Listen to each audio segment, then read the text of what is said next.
मोहन यादव उज्जैन के वाल्मीकि धाम पहुंचे, जहां पर उन्होंने समाधि के दर्शन किए और महंत उमेश नाथ जी से मुलाकात की और उनका आशीर्वाद लिया। तो वहीं दूसरी तरफ सीएम उज्जैन के भर्तृहरि गुफा गौशाला पहुंचे, जहां पर उन्होंने गायों को चारा खिलाया। सीएम ने बाबा महाकाल के दर्शन भी किए। साथ ही सीएम ने सेंट्रल जेल का निरीक्षण किया और महंत रामेश्वर दास से भी सीएम ने मुलाकात की।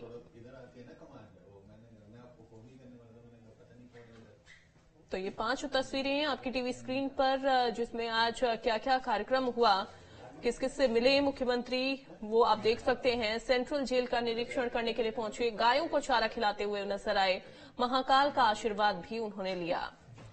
तो रामेश्वर नाथ से भी उन्होंने मुलाकात की। वाल्मीकि धाम भी पहुंचे, महंत उमेश नाथ से भी उनकी मुलाकात हुई।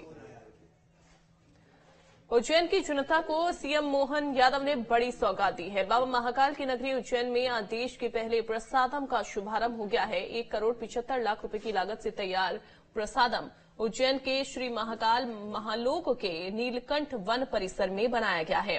प्रसादम में कई तरह के स्टॉल लगाए गए हैं। यहां खाद्य पदार्थों की जांच के लिए स्टॉल भी लगाए गए हैं। इसके अलावा 187 स्वास्थ्य संस्थाओं की शुरुआत की गई। विदिशा, बैतूल और उज्जैन के लिए 3 इंटीग्रेटेड पब्लिक हेल्थ लैब की भी शुरुआत हुई।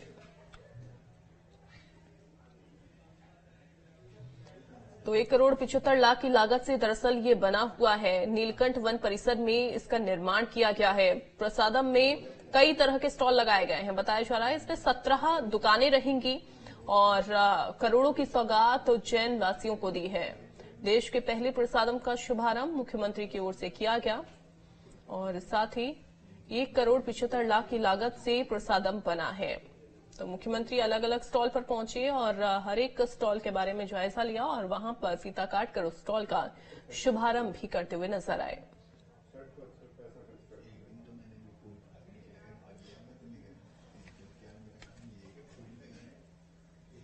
तो ये तस्वीरों में आप देख सकते हैं कि मुख्यमंत्री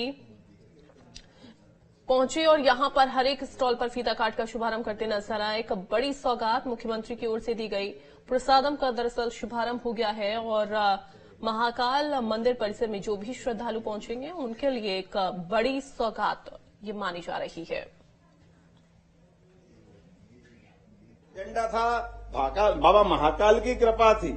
हमारे यहाँ पता नहीं क्या क्या खुले में बिकता था। हमने कहा कहीं नहीं बिकेगा, सब दूर ताले लगेंगे। 25,000 से ज्यादा दुकानों पे बंद किया गया कि हाइजीनिक दृष्टि से, खाद्य सेफ्टी की दृष्टि से ये जो खुले में उल्टा पुल्टा माल मिलता बिकता है ये नहीं बिकेगा, चाहे जो हो जाए। कानून व्यवस्था के अंतर्गत हमने वो सारा बंद करने का प्रयास किया और आज मुझे इस बात की प्रसन्नता है कि लगभग 25 दिन के बाद पहली बार मैं भाषण में बोल रहा हूं कि हाँ हमने बंद किया था।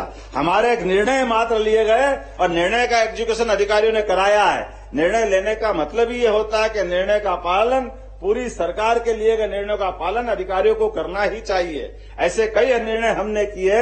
मैं आज के इस अवसर पर, चूंकि आज आपने एक बहुत अच्छी बात भी कही है, क्योंकि आप हेल्थ मिनिस्टर हैं और आपने बड़ी संभावना देखी। आपके लिए जानकारी में देना चाहूंगा, जब मंत्रिमंडल का गठन किया तो मंत्रिमंडल के गठन में हमने ये जो अलग अलग मंत्रालय थे, चिकित्सा शिक्षा मंत्रालय अलग, चिकित्सा मंत्री अलग, हमने कहा इसकी जरूरत नहीं। जो पूरा आपने बताया कि पूरे देश में एक ही होता है, हमने हमारी भूल सुधार ली है। हमने सारा जवाबदारी राजेंद्र शुक्ला जी को दी है कि हम हमारे चिकित्सा मंत्री और चिकित्सा के साथ चिकित्सा शिक्षा मंत्री भी ये रहेंगे।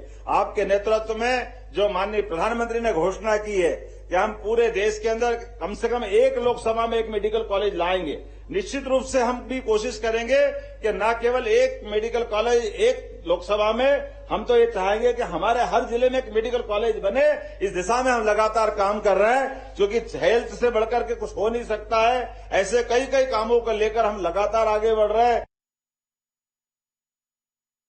आपके नेतृत्व में जो माननीय प्रधानमंत्री ने घोषणा की है कि हम पूरे देश के अंदर कम से कम एक लोकसभा में एक मेडिकल कॉलेज लाएंगे। निश्चित रूप से हम भी कोशिश करेंगे कि न केवल एक मेडिकल कॉलेज एक लोकसभा में, हम तो ये चाहेंगे कि हमारे हर जिले में एक मेडिकल कॉलेज बने। इस दिशा में हम लगातार काम कर रहे हैं, क्योंकि हेल्थ से बढ़कर के कुछ हो नहीं सकता है। ऐसे कई कई कामों को लेकर हम लगातार आगे बढ़ रहे हैं।